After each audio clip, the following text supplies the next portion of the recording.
या मग चहा प्यायला. संध्याकाळची वेळ झाली आहे. बाहेर मस्त पाऊस पडून शांत वातावरण झालं आहे. चहा कोणाकोणाला प्यायला आवडतो? मला वाटतं चहा पिण्यापेक्षा मला चहा बनवायला आवडतो. साखर, मस्त चहापत्ती, दूध, इलायची, अद्रक असं मस्त काही टाकलं ना, तर तो चहा वाफळताना आणि त्याचा सुगंध एकदम म्हणजे सगळ्यात भारी फील येतं आणि त्याच्या सुगंधानेच मग चहा पिण्याची इच्छा निर्माण होती.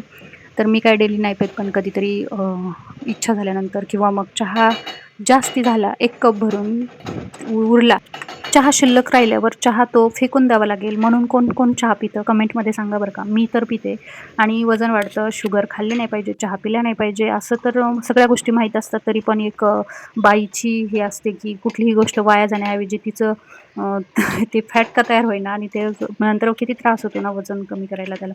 आणि तरी पण ती अशा बऱ्याच गोष्टी असतात, की ज्या वाया जाऊ नये म्हणून ती स्वतः खात असते. पण ते चांगलं नाहीये. तरी पण ती सवय का लागते काय माहीत नाही. तर बाहेर खूप छान वातावरण झालंय. या मग चहा घ्यायला. असेच नवनवीन व्हिडिओ बघण्यासाठी चॅनलला सबस्क्राईब करा, लाईक